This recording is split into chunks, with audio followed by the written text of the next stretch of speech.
Roxanne!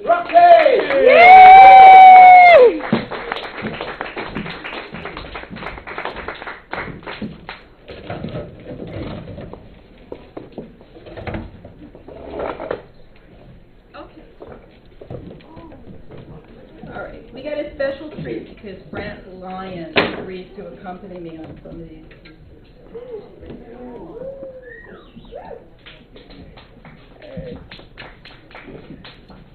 Everybody can hear me good?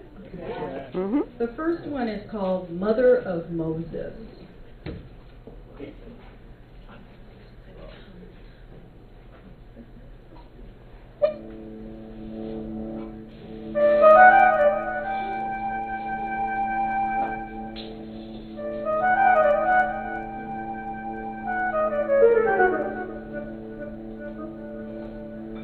Poor and barren this baroness, royal daughter of Egypt, whose beauty much admired, courted by countless knights, delighting in all desires, and yet she remained barren.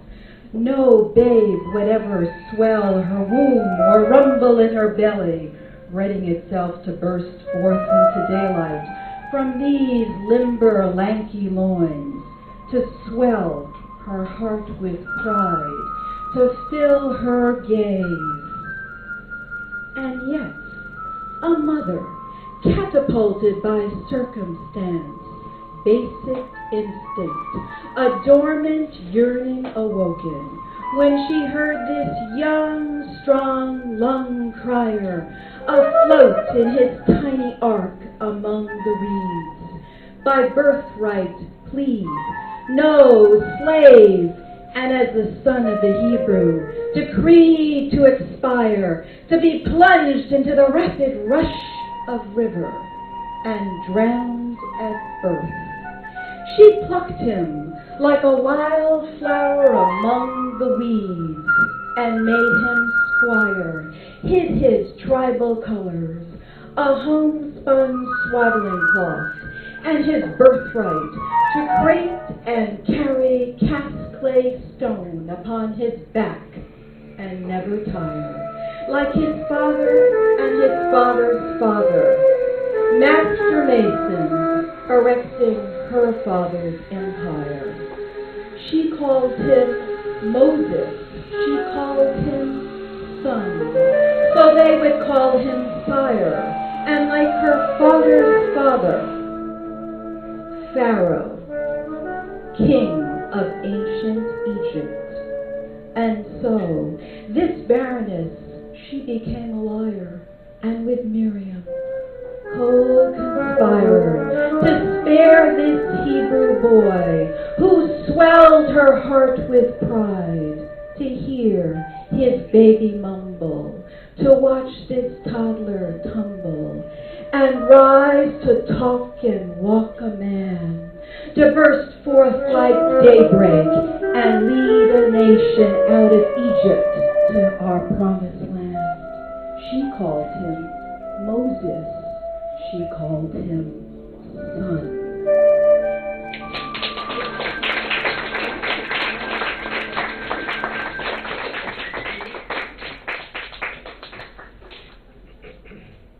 The next poem is called The Fruit Tree, and my family there, now one side of my family is Russian Jews, and the other side is Sephardic, from Italy and from Spain and from Turkey. So whenever I think of the Russian Jews, I always think of the nesting doll. So this poem is sort of like the nesting dolls. The tree that bore the fruit, the worm that bore a hole in the bark of the tree, and made his home there, nestled snugly in its shade. The man that picked the fruit of the tree and gave it to his wife to bake into pies. She, the woman, who picked him and bore his child.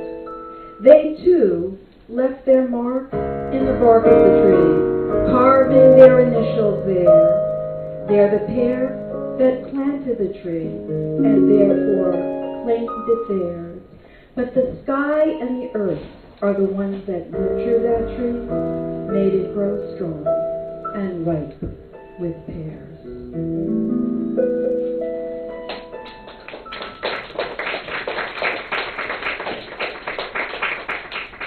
Mother's grandmother, the Russian Jews, they landed in Philadelphia and eventually ended up in the Bronx and in New York. And my mother comes by way of Ecuador. Her family is originally from Italy, Spain, and Turkey.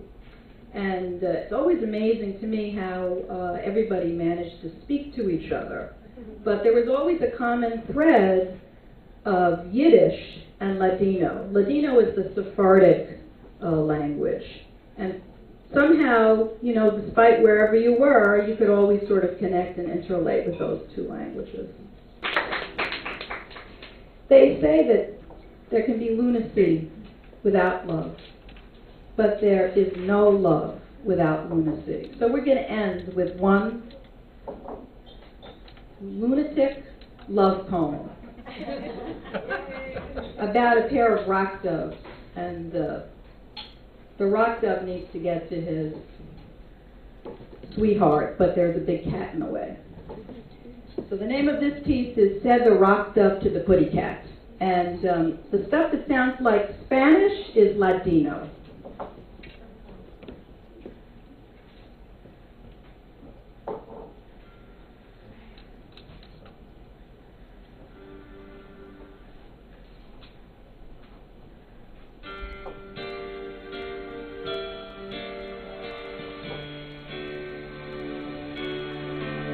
Con permiso, my lead Quetzal cat, please excuse my interruption to your nap.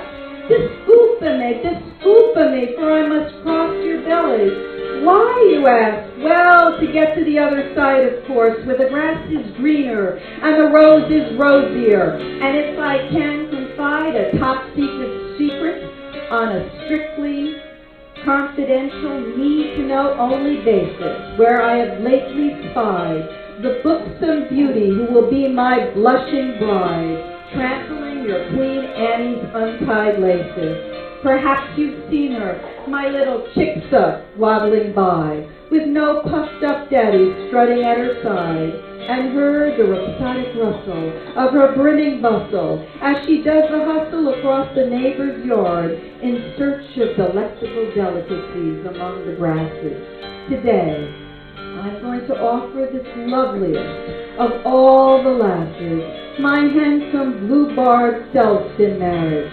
I'm certain that when she beholds the grandeur of my courtly carriage, the unrivaled iridescence of my princely plumage, and carefully considers the crescendo of my crow, the innuendo of my croon, that she will bestow her charms and agree to spoon. So le shalom, le jitrajo, my dear pussy, con bien te que amanezcas, y muchas gracias for this most pleasant chat, my kitty cat. For I must now ask your leave, if I am to receive the aforementioned lady's undivided attention, and achieve my good and proper intentions to propose before that rascal checkered cock shows up and makes a cockled mockery of this proud and regal rock, were he to dare to drive away my lady love from her devoted, doting dove.